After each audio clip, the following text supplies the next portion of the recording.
Statistics Unit 2, Lesson 3, Multiple Event Rules and Conditional Probability.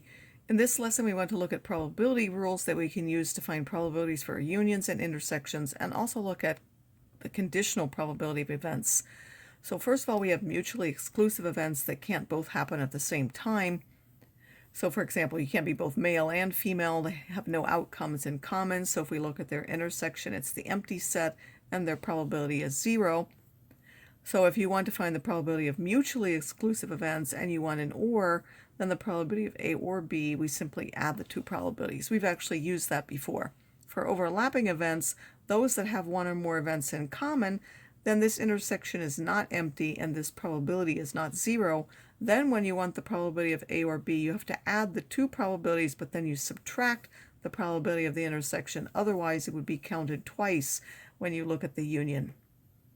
Another way of finding the probability of the union, and we saw that in the Venn diagram, is instead of finding this, you can take 1 minus the probability of the outside part, and then that would give you the probability of the union. So it is another way of finding it. Sometimes it's easier to do that.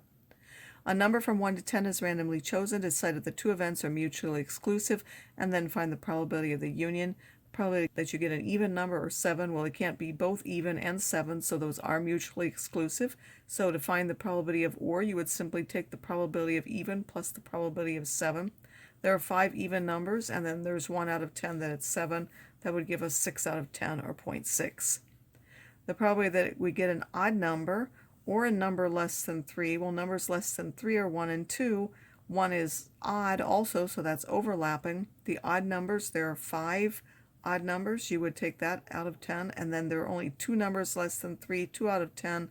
Only one number is both odd and 10, so if we use the rule, we would end up with 6/10 by taking 5 plus 2 and then subtracting 1, and that's of course divided by 10. The probability that you get a multiple of 2 or a multiple of 3, well, the multiples of 2 are 2, 4, 6, 8, and 10. The multiples of 3, 3, 6, and 9, so that is overlapping. You have 6, which is in common. So the probability of the multiples of 2, there are 5 of those. Multiples of 3, there were 3 of those. And then there was 1 and was in the intersection, so you would subtract 1 out of 10. Those are again overlapping, of course, because there's something in the intersection. The probability that you get a multiple of 4 or a multiple of 5, well, between 1 and 10, the only multiples of 4 are 4 and 8. Multiples of 5 are 5 and 10. For this particular sample space, or the universal set, in this case, they're mutually exclusive, so you would simply add the multiples of 4 and the multiples of 5, their probabilities, to find the probability of the union. We can also have where we do one part of the experiment after the other one, in which case we want to know if those are independent or dependent. If it's dependent, what we did on the first one will affect the outcome of the second. If they're independent, then what we did on the first one does not affect the second one. One way is if we're using the same marbles or the same cards. If we select with replacement, that would be independent. If we do not replace and we take them off to the side, so we have to pick something different each time, that would be dependent events. So to find the probability now of A and B, and this is where B is happening after A, if they're independent, you can simply multiply the two probabilities. If they're dependent, you still multiply two probabilities, but the second one, I have to take into account that A already happened. This probability of B given A is, or B after A, is the conditional probability knowing that A has happened. So there are 20 marbles in a bag with 12 blue and 8 red. What is the probability that we first draw a blue and then a red? If we don't replace the marbles, that now makes it dependent. So I first find the probability of blue, but then there will only be 19 marbles left because I'm setting it to the side, and there will be 8 out of 19 which are red. I multiply those two. If I did replace, it's the same thing in terms of multiplying. I take 12 and divide by 20, but now there are still 20 marbles left for the red. There are now 8 out of 20 also for that. A conditional probability is a probability that limits the sample space to a particular group. So for example, if I were to tell you we're only going to look at the men, then I don't need to worry about the women. Or I might tell you I only want to look at the animals that have some white on them.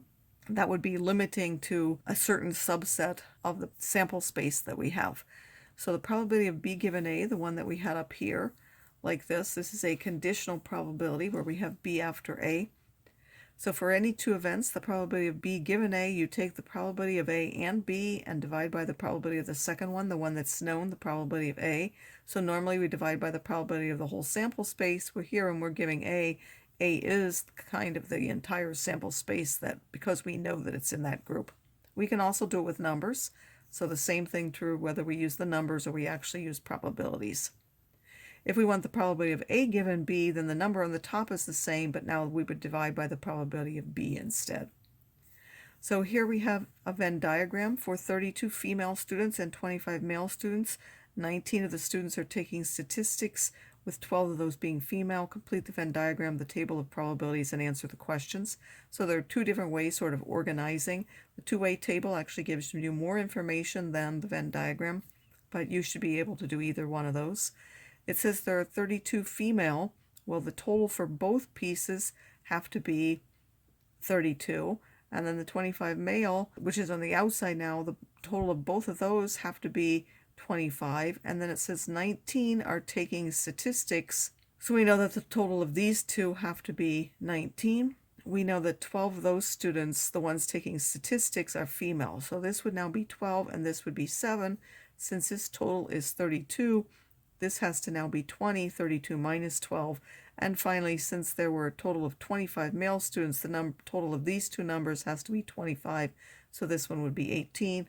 Or we could look at the fact that there are a total of 57 students and subtract these to find that there's 18 left. Now, if we do it in a two-way table, we don't have to keep all of that in mind sometimes. It's easier usually to organize them. We know that there are 32 female. We can just write that 32 on the outside. We know that there are 25 male. We can simply write that here. 19 of them are taking statistics, so we can write that in the total. And then we know that 12 of those are female. We now know this. The rest we can get by subtracting and adding. 32 plus 25 is 57. 32 minus 12 is 20.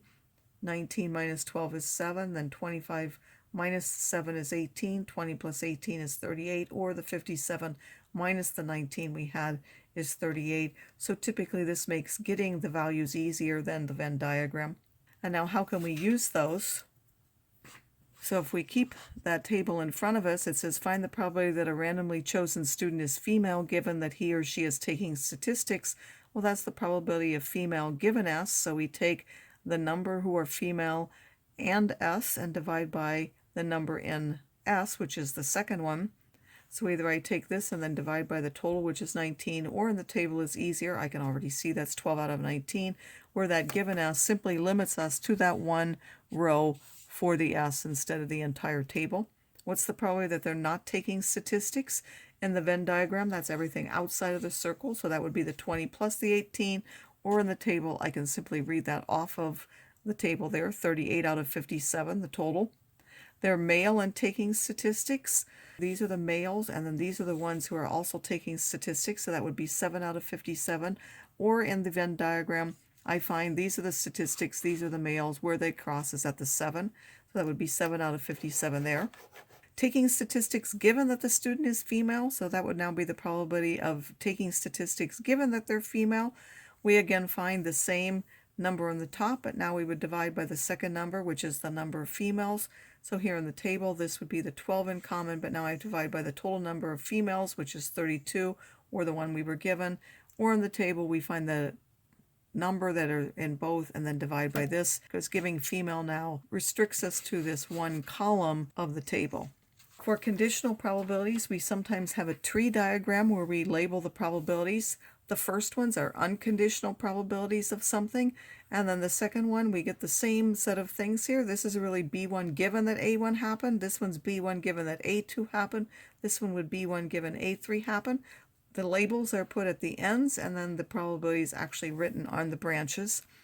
If you want to find the probability of the intersection of two things, you simply multiply the two probabilities here, because by definition of the conditional probability, we could solve that and find that the probability of the intersection would be the probability of AI times the probability of BJ given AI, which is what these numbers would be on here. If we want one for B, we simply have to multiply all the branches. So if I wanted for B1, I would take and multiply these two, and I would multiply these two, and I would multiply these two, and then add them together. So it says a soccer game has an 80% chance of being canceled for a light drizzle D and a 30% chance of being canceled for a heavy fog with no drizzle. There is a 70% chance of heavy fog with no drizzle and a 30% chance of light drizzle. Draw a tree diagram and find the probabilities. So first of all, we have to identify which ones are the conditional and which ones are the unconditional probabilities. It says a soccer game has an 80% chance of being canceled when there's a light drizzle. So that is a conditional probability. So the drizzle is the thing that we're being given. Those will be a drizzle and the other one, whatever that happens to be. And then there's a 30% chance of being canceled for a heavy fog with no drizzle. That would now be the other set of conditionals. It also says there's a 70% chance of heavy fog with no drizzle and a 30% chance of light drizzle. So D stands for light drizzle, F stands for the fog with no drizzle. So this is 0.7 and this is 0.3 to go with those. Those are the unconditional probabilities. Then we have an 80% being canceled when there's a light drizzle. So that goes on this branch. This being now the probability of being canceled given that it drizzled. And then this other one, the probability that wasn't canceled would be 1 minus that, or 0.2. Then we're given that there's a 30% chance of being canceled when there's a heavy fog. So that's this branch now, and then the other one would be 1 minus that, or 0.7. So what's the probability that the game will be canceled? Well, that's for letter C. We need all the branches with the C. We would multiply these two, and we would multiply those two and add them together to get 0.45. What's the probability that there was a light drizzle and the game will not be canceled? Now we need to find the two things that's for. That's for D and not C, so that's this one branch. We would multiply those two numbers together to find that. And then this one says a heavy fog given that the game was canceled. Well, now we need F given C, which was the probability of F and C over the probability of C. The probability of C we calculated up here. F and C would be the one branch or the one set of branches or path that has both F and C on it, which would be 0.7 times 0.3. You can make tree diagrams that are longer, and you simply have to multiply all the ones on a particular branch that relate to your letter.